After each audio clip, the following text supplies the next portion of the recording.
हाय, good afternoon. Western block के साथ हमारी रिलेशनशिप कैसी है? मैं इंडिया की बात कर रहा हूँ। आपको लगेगा कि ओवरटली बहुत ही अच्छी रिलेशनशिप है, मगर बहुत अच्छी रिलेशनशिप है तो आप तीन फैक्टर को आप ध्यान कीजिए जो अभी रिसेंटली हुए हैं। पहली बात तो ऑफ कोर्स हिंडनबर्ग की रिपोर्ट, उसके बाद बीबीसी की डॉक्यूमेंट्री, और उसके बाद जॉर्ज सोरोस का म्यूनिक से स्टेटमेंट इंडिया की डेमोक्रेसी के अगेंस्ट में। इन तीनों से आपको क्या इंडिकेशंस मिलते हैं? साफ सी बात है, कोई भी आदमी ये कहेगा ये तो इंडिपेंडेंट है, इनका किसी भी पॉलिटिकल डिस्पेंसेशन से या किसी गवर्नमेंट से या किसी वेस्टर्न नेशन से क्या संबंध हो सकता है। उन्होंने इंडिया के बारे में एक कमेंट दिया, बीबीसी ने कमेंट्री बनाई, हिंडनबर्ग ने रिपोर्ट दिया एक इंडियन कंपनी के बारे में। What's so special about it? इसका इंडियन स्टेट से तो कोई कंसर्न नहीं है, और यहीं पे हम लोग गलती करते हैं। ये इंडिकेशंस हैं कि वेस्टर्न ब्लॉक आपसे नाराज है। एक बार आपने सुना होगा, हमारे जो फॉरेन मिनिस्टर हैं एस जयशंकर, बड़े कॉम्पिटेंट फॉरेन मिनिस्टर हैं, और उनकी कॉम्पिटेंस इतनी अच्छी है, इतनी ज़्यादा है कि वेस्टर्न नेशंस को भी और हमारे जो इंटरनल ऑपोजिशन पार्टीज हैं उनको भी बहुत ज़्यादा पसंद नहीं है। तो उन्होंने क्या कहा था? उन्होंने कहा था कि जितने भी वेस्टर्न नेशंस हैं ये गोल्डी लॉक प्रिंसिपल अप्लाई करते हैं। So what is that Goldilocks principle? Goldilocks principle का मतलब है कि हम वेस्टर्न ब्लॉक के नज़दीक रहें, उन पे डिपेंडेंट रहें, और इतने स्ट्रोंग ना हो जाएं कि उनके ऊपर हमारी डिपेंडेंस खत्म हो जाए। इसको कहते हैं गोल्डी लॉक प्रिंसिपल। और जो वेस्टर्न ब्लॉक है वो यही प्रिंसिपल फॉलो करता है विस विस इंडिया। अब जो लेटेस्ट उनकी प्रॉब्लम है वो प्रॉब्लम है बेसिकली इकोनॉमिक प्रॉब्लम और पॉलिटिकल प्रॉब्लम। इकोनॉमिक प्रॉब्लम की पहले बात कर लेते हैं। यूक्रेन क्राइसिस शुरू हुआ और इंडिया ने रसिया से चीपर रेट्स पे ऑयल इंपोर्ट करना शुरू कर दिया। नॉर्मल सर्कमस्टांसेस में क्या होना था? नॉर्मल सर्कमस्टांसेस में ये होना था कि इस लड़ाई के शुरू होने के बाद ग्लोबली ऑयल क्राइसिस होने वाला था, और जैसे ही ये सिस्टम चालू हुआ, इंडिया ने चीपर रेट पे ऑयल इंपोर्ट शुरू किया, चाइना ने भी ऑफ कोर्स उसका एडवांटेज लिया। तो इंडिया के बारे में अगर बात करें तो हमारी इकोनॉमी को उससे अच्छा खासा फायदा हुआ। तो वेस्ट को ये बात बिल्कुल भी पसंद नहीं आई, और काफ़ी लोगों ने यहाँ तक बोला कि जो रसिया का जो पूरा वार एफर्ट है उसको इंडिया और चाइना फाइनेंस कर रहे हैं। और एक्चुअल में मैं आपको बात बताऊं तो काफ़ी हद तक ये सही बात भी है। लेकिन हम किसका इंटरेस्ट देखें? हम अपनी इकोनॉमी को देखें, अपनी जो जनता है जिसको पेट्रोल और डीजल की जरूरत पड़ती है उसको देखें, या जो यूरोपियन ब्लॉक है उसका इंटरेस्ट देखें, जो हमारे अगेंस्ट में तो क्रिप मार रहा था कि हम इंपोर्ट कर रहे हैं, but simultaneously till as late as probably December last year they were importing oil from Russia. यानी कि खुद तो वो जो चाहें करें, लेकिन हमें ना करने दें, यानी कि हम ऑयल इंपोर्ट ना करें रशिया से, वो करते रहे, वो उनकी मर्जी। तो एक ऐसा नेशन जो वेस्टर्न ब्लॉक पे डिसीजन मेकिंग के लिए और इकोनॉमिकली भी कई तरीके से डिपेंडेंट था, सडनली अपने आप को एक ऐसी पोजीशन में पाता है, kind courtesy the independent strategic autonomy और probably the political leadership of Modi, जहां पे हम अपने फाइनेंशियल इकोनॉमिक डिसीजंस खुद लेते हैं। इंडिया की आईएमएफ के ऊपर कोई डिपेंडेंस नहीं है, ऑयल हम खुद मैनेज कर रहे हैं। ऑब्वियसली किसी को अच्छा लगेगा ये, स्पेशली वेस्टर्न ब्लॉक को बिल्कुल भी अच्छा नहीं लगेगा, और ये ही हो रहा है। अब इसके साथ में दो पॉइंट और जोड़ देता हूं। पहली बात, चाइना के साथ हमारा बॉर्डर क्राइसिस हुआ, हमने अपनी कंडीशंस के ऊपर चाइना को चेकमेट किया। जहां तक वेस्टर्न ब्लॉक की, पर्टिकुलरली यूएसए की बात है, they would have been very very happy अगर हम अमेरिका की हेल्प से चाइना को चेकमेट करते, लेकिन हमने बहुत ही लिमिटेड इंटरेक्शन उनके साथ रखा और अपनी शर्तों पे हमने चाइना को चेकमेट किया। ये तो एक बहुत बड़ा फैक्टर है, क्योंकि जब आप किसी की हेल्प लेते हैं तो डिसीजन मेकिंग के लिए आप उसके ऊपर डिपेंडेंट हो जाते हैं। इंडिया ने ऐसा नहीं होने दिया, in spite of the best efforts of USA. दूसरा सबसे बड़ा पॉइंट वो है कोविड वाला पॉइंट। सारी दुनिया कोविड से परेशान थी और इंडिया ने अपनी वैक्सीन खुद डेवलप की। हमारे ऊपर बहुत प्रेशर था कि हम फाइजर की वैक्सीन लें, मॉडर्ना की वैक्सीन लें, लेकिन नहीं, हमने नहीं ली। हमने इंडियन वैक्सीन्स को डेवलप किया, उसको यूज़ किया, ग्लोबली उसको सप्लाई किया। तो कल तक जो कंट्री हर डिसीजन मेकिंग के लिए वेस्टर्न ब्लॉक का मुंह देखता था, सडनली ऐसा क्या हो गया कि वो बिल्कुल ही इंडिपेंडेंट थिंकिंग करने लगा। ये कोई खुश होने की बात नहीं है वेस्टर्न ब्लॉक की। अगला जो इंपॉर्टेंट पॉइंट है वो ये है कि जो रशिया के ऊपर हमारी जो डिपेंडेंस थी आर्म्स एम्यूनिशन की, हमने आत्मनिर्भर भारत शुरू किया, उसमें कुछ सफलता मिली। हमने एक ऑटोनॉमी हासिल की कि हम फ्रांस से भी इंपोर्ट करें, अमेरिका से भी हमने वेपन्स लिए, ऐसा नहीं कि उनसे नहीं लिए। उसके अलावा रशिया के साथ जो हमारी रिलेशनशिप थी उनको भी हमने इंटैक्ट करके रखा। और साथ में जब आप देखें हमारे डिसीजन मेकिंग का सवाल था तो हमने S-400 रशिया से ली, और ये बहुत बड़ा फैक्टर था क्योंकि टर्की ने भी जब S-400 रशिया से ली तो उसके ऊपर सैंक्शंस लग गए। इंडिया के ऊपर अमेरिका ने सैंक्शंस नहीं लगाए। ओरिजिन बिल्कुल साफ है, इंडिया की जरूरत है उनको इंडो पैसिफिक में चाइना को चेकमेट करने के लिए। आप देखें ओवरऑल जो ये जो फॉर्मेट बन रहा है उसमें बिल्कुल क्लियर कट लग रहा है पूरे वेस्टर्न ब्लॉक को कि इंडिया एक ऐसा कंट्री है जो उभर के सामने आ रहा है। इकोनॉमिकली वो 5th इकोनॉमी ग्लोबली बन चुका। यू नेवर नो कि कब वो से अराउंड 3-4 मंथ्स टाइम अगर मार्केट कैपिटलाइजेशन इसका थोड़ा भी इंप्रूव होता है तो हम 4th पोजीशन पे आ जाएंगे और जर्मनी को ओवरटेक कर लेंगे। But that is besides the point. The point here is कि वेस्टर्न ब्लॉक क्या देख रहा है। वेस्टर्न ब्लॉक इस बात से बहुत परेशान है कि इंडिया एक स्ट्रेटेजिक ऑटोनॉमी वाली पोजीशन ले रहा है। अब दूसरा एक इंपॉर्टेंट पॉइंट है, वो पॉइंट है बेसिकली पॉलिटिकल रीजंस को हम यहाँ पे डिस्कस करना चाहेंगे। जब पॉलिटिकल रीजंस की बात करते हैं तो उसमें एक पॉइंट बहुत उभर के सामने आता है। आप कई बार नोटिस करेंगे कि जो बिडेन बात करते हैं वो कहते हैं कि जो डेमोक्रेटिक नेशंस हैं उन सबको एक साथ होना चाहिए और जो ऑटोक्रेटिक नेशंस हैं उनको एकदम आइसोलेट कर देना चाहिए। रशिया और चाइना दोनों को वो प्रॉब्ली एक ऑटोक्रेटिक नेशंस की कैटेगरी में रखते हैं और इंडिया को चूंकि प्राइड है अपनी डेमोक्रेसी पे, तो ये बहुत बड़ा एक्चुअली इरिटेंट बन जाता है इंडिया की और वेस्टर्न नेशंस की जो रिलेशनशिप है उसमें। And I will explain to you why it becomes so. कोई भी कंट्री हो वो कहेगा कि मेरे यहाँ की डेमोक्रेसी सबसे बढ़िया है, सबसे बेटर है, we are better governed country.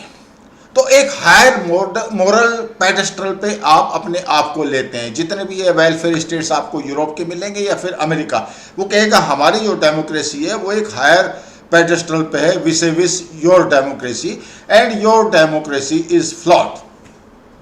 अब उसमें जो सबसे बड़ा इशू आता है कि अगर आपकी डेमोक्रेसी फ्लॉड है तो नेचुरली फिर आप जो है हमारी बात सुने, हम आपको बताएंगे कि जो ह्यूमन राइट्स हैं उसको कैसे आपको ऑब्जर्व करना है, मीडिया को कैसे करना है, इंस्टीट्यूशंस को आपने कैसे चलाना है।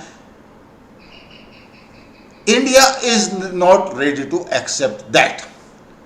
तो ऑब्वियसली इंडिया बोलेगा हमारे यहाँ तो इलेक्शन प्रोसेस है, इलेक्शन कमीशन है, हमारे यहाँ सुप्रीम कोर्ट है जहाँ पे आप जा सकते हैं अगर आप नाराज हैं गवर्नमेंट से। तो ऑब्वियसली जो आर्ग्यूमेंट आएगा वो ये आर्ग्यूमेंट आएगा कि ठीक है आपके यहाँ ये सब इंस्टीट्यूशंस हैं मगर ये इतने स्ट्रॉन्ग नहीं है जितने हमारे यहाँ हैं। अगर ये इतने ज़्यादा स्ट्रॉन्ग होते तो फिर हिंडनबर्ग की रिपोर्ट आपके सेबी और आरबीआई के अगेंस्ट में जो आई है वो कैसे आती, या बीबीसी ने जो 2002 के गुजरात राइट्स के ऊपर डॉक्यूमेंट्री बनाई वो कैसे आती, या फिर जो सोरोस हैं जॉर्ज सोरोस जिन्होंने म्यूनिक में कहा कि इंडियन डेमोक्रेसी है मगर मोदी एक डेमोक्रेटिक लीडर नहीं है।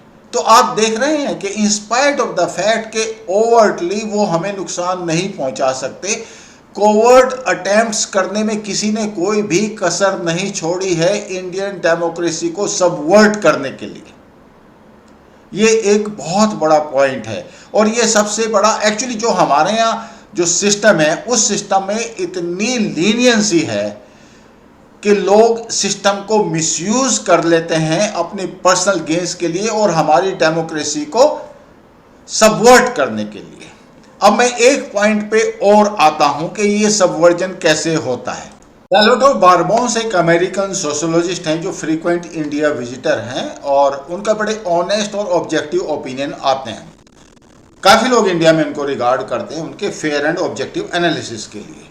तो जब उनसे ये पूछा गया कि India in spite of the fact कि they are doing so well, हमने कोविड की लड़ाई भी बड़ी कंफर्टेबली लड़ी, हमारे पास जो ग्रेन्स का स्टॉक है वो भी अच्छा खासा है, हमें कोई इंपोर्ट करने की ज़रूरत नहीं पड़ी, उसके बावजूद भी ऐसा होता है कि ह्यूमन डेवलपमेंट इंडेक्स में या जितने सारे इंडेक्स, जितने सारे पैरामीटर ये ग्लोबली फॉलो होते हैं और जिनको काफ़ी पब्लिसिटी मिलती है, इंडियन मीडिया में भी पब्लिसिटी मिलती है, इन सब में इंडिया इवन उन कंट्रीज से पीछे पाया जाता है जहाँ पे एक्चुअली इंडिया उनकी हेल्प करता है। वो तो जो भूखे नंगे कंट्री लाइक पाकिस्तान और तालिबान और even Bangladesh for that matter, Sri Lanka जहाँ पे बिल्कुल ही फेलियर हो चुका, पाकिस्तान जिनका फेलियर होना मतलब ऑलमोस्ट क्लोजअप ही है। साइमल्टेनियसली आप बांग्लादेश को देखें जो IMF से अभी मतलब बेल आउट पैकेज ले रहा है। तो ये सब कंट्रीज साउथ एशियन नेशंस कई बार उन इंडेक्स में इनकी जो पोजीशन है वो इंडिया से बेटर पाई जाती है। तो ऑब्वियसली ये क्वेश्चन तो बनेगा किसी भी इंडियन के दिमाग में कि आर वी डूइंग गुड और आर वी डूइंग वर्स। तो उनका जो आंसर था दैट वाज क्वाइट इंटरेस्टिंग, और ये आंसर जो है बेसिकली व्हाट ही सेज कि ये जो मैकेनिज्म है ये अपने आप में बहुत ज़्यादा कॉम्प्लेक्स है कि किस बेसिस पे वो इस इंडेक्स में पोजिशनिंग करते हैं। बट साइमल्टेनियसली उन्होंने ये बात कही कि जितने भी जो डाटा जाते हैं या जो फैक्टर्स जाते हैं वो इंडिया से ही जाते हैं, यानी कि जो इंडियंस हैं वो ही उनको फैक्टर्स को वहाँ पे भेजते हैं जिसके बेसिस पे वो एनालाइज करते हैं। मतलब उन्होंने एक बड़ा इंपॉर्टेंट पॉइंट कहा कि बाहर के कंट्री ना तो वो इंडिया के दोस्त हैं ना वो इंडिया के दुश्मन हैं, लेकिन जो डाटा है जब आपके यहाँ से ही फ्लॉड डाटा जाएगा तो how can they help, because they have to be objective and fair. So बड़ा इंपॉर्टेंट पॉइंट है। दूसरा जो इंपॉर्टेंट पॉइंट उन्होंने कहा कि जितने भी लोग जो इंडिया के अगेंस्ट में बोलते हैं वो बेसिकली अपने जो ओपिनियन है उसको फैक्ट्स के तौर पे पेश कर देते हैं। आप समझ सकते हैं, आपने ओपिनियन आपका, आपने कहा नहीं ये फैक्ट है। अगला जो पॉइंट आता है वो आता है न्यूज़पेपर रिपोर्टिंग का, जिसने वाशिंगटन पोस्ट हो या न्यूयॉर्क टाइम्स हो या टाइम मैगजीन हो या न्यूज़ वीक हो, आप देखो उसमें कि जो इंडियन ऑथर्स हैं उनके आर्टिकल्स बहुत ज़्यादा छपते हैं स्पेशली इंडिया के बारे में। And most of these people जो वहाँ पे लिखते हैं वो एंटी इंडिया आर्टिकल लिखेंगे या फिर इंडियन डेमोक्रेसी को फ्लॉड बताएंगे या फिर बताएंगे कि हमारा तो सिस्टम और जो इंस्टीट्यूशंस हैं वो काम ही नहीं कर रहे हैं। बेसिक जो पॉइंट है, जो डाटा है या इस तरह के जो इनपुट्स जाते हैं जो इंडिया को बड़े लो लाइट में रखते हैं, वो बेसिकली इंडियंस ही हैं। That is what the point he is trying to bring out and I think he is very much right. He is got a point. अब बात आती है दो चीजें। George Soros basically currency manipulator है। In fact अभी जो लेटेस्ट रिपोर्ट आई है, उन्होंने जो इंडियन डेमोक्रेसी के बारे में जो बोला उसके बारे में तो मैं थोड़ा सा बाद में बात कर लूँगा। But simultaneously he has been a currency manipulator, और उसकी वजह से कई बार उसने करेंसीज को, बहुत सारे कंट्रीज़ की जो करेंसी है उसको मैनिपुलेट उन्होंने किया है। मतलब literally he made money and he is a very rich person. जैसे एस जयशंकर ने कहा कि रिच है, एग्रेसिव भी है, ओपिनिएटेड भी है और डेंजरस भी है। यानी कि किसी भी अगर करेंसी मार्केट को आप अनस्टेबल करते हैं तो कंट्री की पूरी इकोनॉमी तो हिल ही जाती है। जैसे साउथ ईस्ट एशियन नेशंस में उन्होंने किया, थाईलैंड में बात को उसने अनस्टेबल कर दिया, और मलेशिया में जैसे उनकी करेंसी है उसको उसने अनस्टेबल कर दिया। और ऐसे बहुत सारे इंस्टांसेज हैं, कुछ पता है कुछ नहीं पता है, but basically this is what exactly he does. तो अभी जो उन्होंने कहा कि जो इंडियन डेमोक्रेसी है वो तो फ्लॉड है, अगर नहीं तो फिर ये नरेंद्र मोदी कैसे एक डेमोक्रेटिक लीडर बन गया। तो पॉइंट ये है कि जो ये जितना वेस्टर्न ब्लॉक है, पहली बात तो हम इसको सोरोस को या जो हिंडनबर्ग रिपोर्ट है इसको आइसोलेशन में ना लें। They all are one. ये एक whether you call it a part of the tool kit और you call it a part of their alignment, और इसके साथ जो सीक्रेट एजेंसीज हैं या जो एक एस्टेब्लिशमेंट है किसी भी कंट्री का, स्पेशली यूएसए का, जिसके बारे में हमें पता भी नहीं होता कि वो कर क्या रहा है, कितना वो हमें डिस्टेबलाइज करने की कोशिश कर रहा है, तो ये सब एक अलाइनमेंट में है। ऑफ कोर्स एक फाइनेंशियल टाइम्स की रिपोर्ट तो अभी आई है जो मैं आपके साथ शेयर भी करूंगा, जिसमें उन्होंने कहा कि थाईलैंड और मलेशिया को तो करेंसी का उन्होंने मैनिपुलेट किया, मगर साइमल्टेनियसली जो इंडियन रुपी है उसको वो डिस्टेबलाइज नहीं कर पाएगा। ये जॉर्ज सोरोस के बारे में बोला। द पॉइंट ये कि ओवरऑल अगर आप देखो कि हमारी डेमोक्रेसी या जो हमारे इंस्टीट्यूशंस हैं, आर दे रियली फ्लॉट? ये एक हमेशा वर्क इन प्रोग्रेस होता है। हमारे 75 ईयर्स पुरानी डेमोक्रेसी है, बट इवन देन आप देखो तो हमने क्राइसिस आफ्टर क्राइसिस हैंडल किए हैं, इसमें कोई भी शक नहीं है। और जो सैल्वाडोर बारबोंस है उसका तो कहना ही ये है कि जो इंडियन इंस्टीट्यूशंस हैं, especially he has given the credit to the post 47 leaders as well, कि इंस्टीट्यूशंस को उन्होंने स्ट्रॉन्ग बना के रखा हुआ है, और उस एक्चुअली इंस्टीट्यूशनल स्ट्रेंथ की वजह से ही ऐसा हुआ कि जो कोविड जैसा क्राइसिस है या फिर कोई और जितने भी इकोनॉमिक क्राइसिस वर्ल्ड ओवर आए हैं या फिर जो आने वाले हैं, हम उनके साथ अच्छी तरह कोप अप कर पाएंगे, because our institutions are working properly. अब आप देखिए हिंडनबर्ग की अगर रिपोर्ट आप देखें तो जहाँ तक उनका ओपिनियन है तो उसने क्लियर बोला है कि जो इंस्टीट्यूशंस हैं, स्पेशली जो सेबी है और जो आरबीआई है या फिर जो शेयर मार्केट है, they are not working properly. Basically इस बात को भी उसने कहा है कि जो ऑडिटर्स हैं वो बहुत यंग थे। द पॉइंट इज कि इंडिया में अगर आप ऑडिटर्स की क्वालिटी को देखो तो बड़ी टॉप क्वालिटी ऑडिटर्स की मिलती है, और स्पेशली जो लोग सीए बनते हैं, we all know how difficult the exam is. तो पॉइंट ये है कि ultimately how much actually importance we should give to the opinion of Western Bloc nations। अभी एक जर्मनी के जो चांसलर हैं वो भी इंडिया आने वाले हैं, और इंडिया में जो जर्मन एम्बेसडर है उसने क्या बोला कि यस, इंडिया की जो डोमेस्टिक सिचुएशन है उसको भी हम डिस्कस करेंगे। भाई हमने तो नहीं कहा कि हम जर्मनी की इंटरनल सिचुएशन को डिस्कस करेंगे। तो एक्चुअल में is that A colonial mindset के जो भी आएगा वो इंडिया की इंटरनल सिचुएशन को डिस्कस करेगा? अगर आप सोरोस की ही बात लें, अभी जो म्यूनिख में कॉन्फ्रेंस हुई है, ये जो सिक्योरिटी डायलॉग, इससे पहले वाले में एक्चुअली एस जयशंकर भी गए हुए थे, और उस टाइम पे सोरोस ने जो स्टेटमेंट दिया that was very very atrocious. उसने स्टेटमेंट ये दिया था कि इंडिया में जो मुस्लिम्स हैं उनका जीनोसाइड होने वाला है, एंड ऑफ कोर्स उसने जो गवर्नमेंट है, मोदी की गवर्नमेंट है, उसको ब्लेम किया था उसने। ऐसा हुआ क्या? बट क्या करते हैं ये लोग ये नैरेटिव सेट करते हैं, उससे काफ़ी लोग इम्प्रेस हो जाते हैं और फिर इंडिया में प्रॉब्लम्स क्रिएट होती हैं। आप देखिए उस नैरेटिव का ही नतीजा था कि जो एंटी सीएए एजिटेशन हुआ, उस नैरेटिव का या उस तरह के और किसी नैरेटिव का ही नतीजा था कि जो फॉर्म लॉज हैं वो इंडिया में इम्प्लीमेंट नहीं हो पाए। तो सैल्वाडोर बारबोंस की जो बात है उसने तो बिल्कुल क्लियर कहा है कि कंट्री को अगर डेवलपिंग कंट्री से मिड लेवल डेवलप्ड कंट्री पे आना है तो एग्रीकल्चर सेक्टर को सबसे ज़्यादा रोल निभाना है। Can you imagine this thing? यानी कि बगैर एग्रीकल्चर सेक्टर के इंडिया एक डेवलप्ड नेशन नहीं बन सकता, स्पेशली हमारे जैसा कंट्री जहाँ पे जो एग्रीकल्चर सेक्टर है वो अपने आप में बहुत बड़ा है। और यहाँ पे अगर आप देखेंगे तो जो फॉर्म लॉज जो बेसिकली उस सेक्टर को रिफॉर्म करने वाले थे, उनके अगेंस्ट में फॉरेन स्पॉन्सर्ड इतना बड़ा एजिटेशन हुआ कि फॉर्म लॉज गवर्नमेंट को वापस लेने पड़े। Well, it is quite atrocious, and of course Salvatore Barbons has given the example of the countries like South Korea and probably Israel as well, जहाँ पे जो डेवलपमेंट है, जो बेसिक जो डेवलपमेंट हुआ है वो बेसिकली एग्रीकल्चर सेक्टर की वजह से हुआ है। और इंडिया में ये लोग एग्रीकल्चर सेक्टर को चाह रहे हैं कि किसी भी तरीके से डेवलप ना हो, साम दाम दंड भेद। तो ultimately what exactly is the solution? Solution यही आपको मिलेगा कि जितना भी ये वेस्टर्न ब्लॉक है, they will be very happy if we have got a weak central government जो उनकी बात सुने, जो डिसीजन मेकिंग में उनके रोल को पैरामाउंट रखे।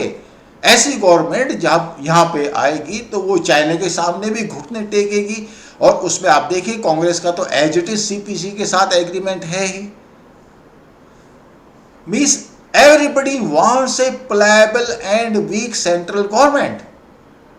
जब आप मनमोहन सिंह जैसी सरकार को सेंटर पे बिठा देंगे तो उस हालत में रेस्ट अश्योर्ड आपके बॉर्डर कॉन्फ्लिक्ट्स नहीं हो पाएंगे, आपके इंटरनल कॉन्फ्लिक्ट्स कम हो जाएंगे।